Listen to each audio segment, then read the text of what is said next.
Hi, I'm Robert Graham with Grand Realty in Eugene, and today we're going to be talking about buying land in the Eugene area or Lane County area specifically. So if you're interested in buying land, there's a few things that you really need to know, and I've come up with 3 really important items that you have to consider when you're making a purchase on land. But before we get into that, let's talk a little bit about zoning. If you're interested in purchasing land in Lane County, there's a couple of zonings that can kind of trip you up, but there's one that's really good.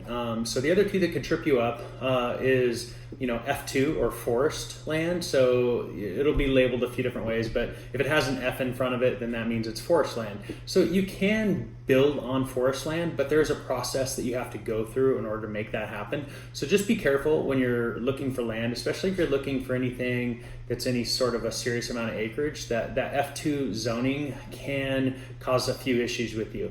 The next thing that you're going to want to look out for is the E zoning, which is exclusive farm use. So if you're messing with property or looking at property that has the E in front of it, that could be another sign that you're going to have to do a little bit more work than just a standard the standard process in order to get the property ready to be able to put a house on it. So it can be done. I don't want to deter you from that at all. It can be done, but there's just a few more steps and things that you have to go through with the county, making sure it all works and everything like that. The best thing that you can do is buy something that's zoned residential. So in the county, you'll find the F2 or the F zoning, the E zoning, the residential, and the residential is the one that definitely can't have property on. A common question I'm asked all the time is, God, I'd really love to buy that residential 20 and then subdivide it 4 or 5 or 250 times over, make all my money back. It's really unrealistic to think like that. It's a huge process to go through zoning in the county and be able to break a property down. So if a property's set at like RR5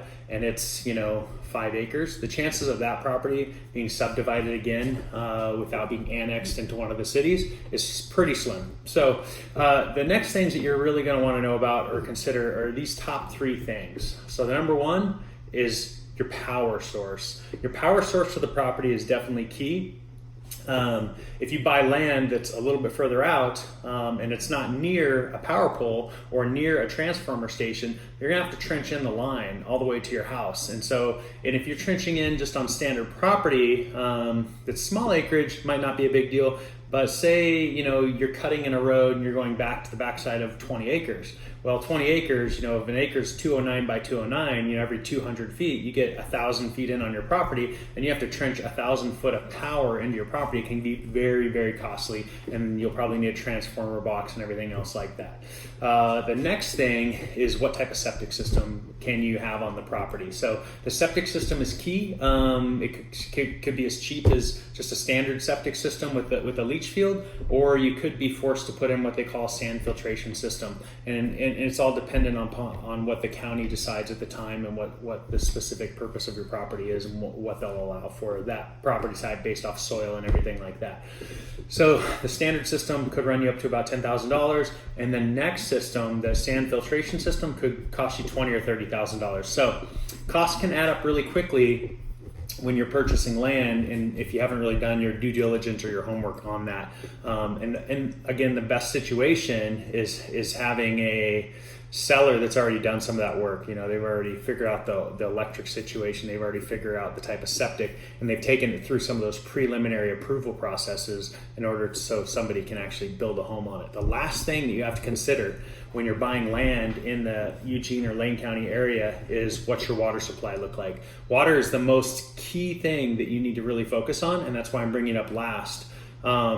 If you were to drill a well, and if your well has to go down 500 or 600 feet, that's going to be a costly well. And there's no guarantees at the end of the end of your 500 foot well, that you're going to have enough water to get a loan on the property. So knowing the water tables and understanding the area and which areas tend to have better water and which areas tend to have not as good water is very key. And so there's a lot of different spots in the Lane County area that do have an amazing water supply, but there's also some spots in the area that you have to be super careful about. So if I were to go back over it, the top 3 things that you've got to really focus on are what's the power situation, what's the septic situation, what's the water situation, and if we add that, if we really think zoning is another one, really focusing on that zoning, making sure that some of those preliminary things have been done and gone through. So the more that is done on a piece of property, the better your chances are on being able to build on it. So